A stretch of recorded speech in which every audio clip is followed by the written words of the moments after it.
As I stated in the 5K Q&A video, 2 of the Patreon submitted questions were too big for a general Q&A, so they will be answered in their own video. These questions are: what would your ideal JRPG look like? Gameplay features, art style, music composer, etc. And what are your dream top 20 games for the PlayStation Classic? We're gonna start with the former, my ideal JRPG. Let's start with the main character. First and foremost, I would like a more adult-oriented character and cast. Somebody in their 20s or 30s at least. I have nothing against the normal teen-oriented cast we get these days, but frankly I've seen them a few too many times, and I find that as I get older, they're getting harder and harder to relate to. Male or female doesn't really matter, but I absolutely would not want a character creator for them. RPG stories are typically better told when the characters are established before the game begins. And for the love of God, the character would need to be established. No mute characters or generic characters for players to use as projections. We need a real character with real personality, and not a dumb character. We need a smart one that, despite their good decisions, will still end up being faced with troubling hardships. For the main character's weapon, I would like to avoid a standard sword user or sword and shield user, but I'm not against swords in general. Dual blades would be awesome. For once, I would prefer if the MC's parents got to live for the whole game as well. Usually the parents are dead before the game starts, or they die early on. Let's avoid that trope this time. Also, no amnesiac characters. The visual design of the world I would love to be along the lines of Tales of Eternia. Definitely more of a fantasy setting, where technology is driven by magic and advanced technology only exists in things that haven't been accessible to the public, like civilizations that have been lost to time, or otherwise locked themselves off from the rest of the world, like the Wingleys in Legend of Dragoon. The game would have to have an overworld, with lots of towns, dungeons, and temples. I definitely would not want a game built around a central hub. In general, I feel overworlds are becoming a lost art, but they are a different enough form of gameplay, and are visually different enough they help games not become monotonous. Not only this, but being able to see the world from this perspective actually helps you see the shape of the world and feel like you're on a real worldwide adventure. Combat is the tough question. I would love an action RPG, but I think turn-based will give us more freedom. 4-man teams would be ideal, with a standard turn order dictated by speed.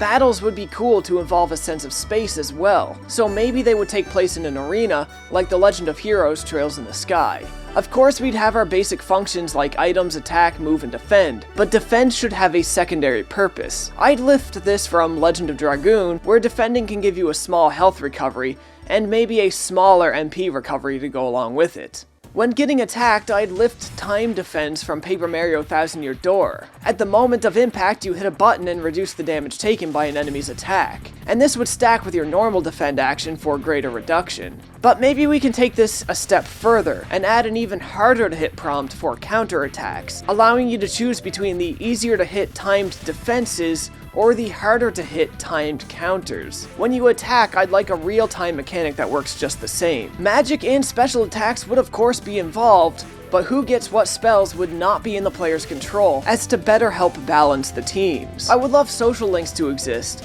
but their effect would be very minimal or harder to use than other games. Perhaps a social link perk would involve a 50% heal to a linked teammate, but it would actually require a turn to use it. Either way, the effects of a social link would have to be small, and if they're not, they would have to come infrequently and at a cost. I would avoid anything that can interrupt turn orders at the press of a button, as they often end up making boss battles and the likes easier than they should be. The end turn/wait function I find in RPGs is typically useless, so I would rework this to have an effect too. Every time you select to end a player's turn without taking any actions, I'd have it at a very small experience modifier, maybe a ×0.1 modifier. These would be able to stack up to ×3 for a standard battle, but against bosses they'd have to have some other sort of function. I wouldn't intend my RPG to be grindy, but the chance to gain more XP would help smooth out pace for those who struggle. I would honestly keep the story linear. I find linear storytelling typically builds to greater climaxes. Not always, of course, but typically. I would also avoid crafting systems nearly entirely, and maybe only allow for a light weapon and armor upgrade system. I'd rather not see the gameplay get bogged down with things like this on the side.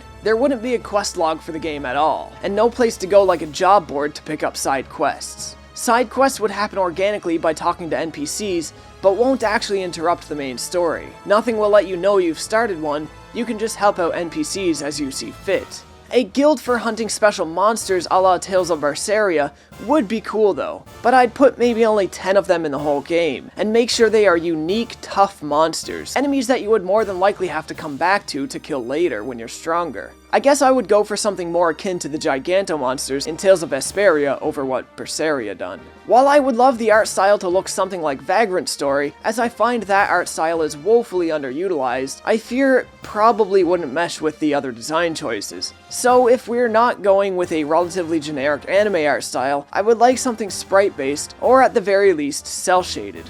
For the music, I would definitely send this to Goshina. Goshina does incredible work, and I feel it's not utilized in many games that gets him the attention he deserves. Now, I'm gonna leave my ideal JRPG at that, because if I get into my ideas about character personalities and storylines, my imagination would run wild, and we'd be here all day. So let's take a look now at my 20 choices for the PlayStation Classic, but a few caveats up front. We are going to ignore all common sense limitations with this system. I know M-rated games will never make it onto the actual console, but if I want to put an M-rated game on my list, I will. I'll be answering this as the 20 games I want to see, rather than the 20 games I think will be on it. That said, I'll likely be ignoring what's already known to be on there in favor of my own choices. I don't want to chew on this too hard, as I'll end up second-guessing my gut instincts and making a list that probably would be less true to what I actually want. So with not too much consideration, let's get into this, starting with the JRPGs. I feel the game list should be comprised of at least 25% JRPGs. The PlayStation 1 is the system that saved JRPGs in the West. We'll start with the two Sony-published games, Final Fantasy VII and Legend of Dragoon. In addition to these, I think Xenogears, Chrono Cross, and Suikoden 2 would round out the list really well. Suikoden especially, considering its reputation as the PS1's Earthbound. Really good, and really hard to get. Platformers should occupy a similar amount of space, though I feel that the PS1 wasn't as well known for them. We'll start by putting the two best known platformer series on here, Crash Bandicoot and Spyro the Dragon. Though they're not the best of the trilogies, I would put the first installments of both on here, so that we can get a good look at how these icons came to rise. The remaining platformers should better reflect what general platformers were like at the time. For that, I would place Jersey Devil, Gex, and Oddworld. If possible, I'd add a better save and checkpoint system to Oddworld though. It's one of my favorite games from the time, but I played it on PC when it was new, and that version was much easier and much more enjoyable to get through. There was just so much less tedium. Survival horrors were big at the time. For these, I would definitely place Silent Hill, Resident Evil 2, and Dino Crisis. Of course, we're going to need a couple shooters too. For this, I would add Siphon Filter 2 and maybe Final Doom, though this is definitely not my platform of choice to play Doom. So at this point, we're already 15 games in. I feel giving 3 spaces to the more notorious PS1 games would be ideal. So Castlevania Symphony of the Night, Metal Gear Solid, and yes, Bubsy 3D. Each game has a legacy that, even in the case of it being a bad one, would be good to see honored. With only 2 slots left, I find myself somewhat torn. I guess Heart of Darkness and Twisted Metal definitely earn a space on here. It would be a shame to avoid vehicle-based games altogether. And that is my 20 main choices. Though I went with my gut instincts, this might not be the best list. I'm sure Driver 2 earns a spot on here somewhere, along with Tony Hawk Pro Skater 2 and Tekken 3, but I guess they just don't reach my top 20. If there was a bonus game like Nintendo did with Star Fox 2, however, I definitely have a personal choice for that. Way back in the day on PC, I played a game called Attack of the Saucerman. It was a really late release game from Psygnosis, one of the last games they released, I believe, and I loved the game to death, even though I'm certain it's trash. I would love to see Attack of the Saucerman on this thing. Hell, I would give up one of my main 20 to make it happen. And I wouldn't even trade Bubsy 3D, I would trade one of the good ones just to revisit this game at last. But those are my 21 choices, with little real consideration. Thank you, Patreon, for the excellent questions. If any of you want the video treatment like this, consider supporting the show on Patreon for only $1 a month. Not only will a bunch of my videos come your way early, but you also get to recommend video ideas like this one. If you guys like what you see, you know the deal. Like, comment, subscribe, share the video if you can. Links to socials are in the description. And as always, folks, thanks for watching.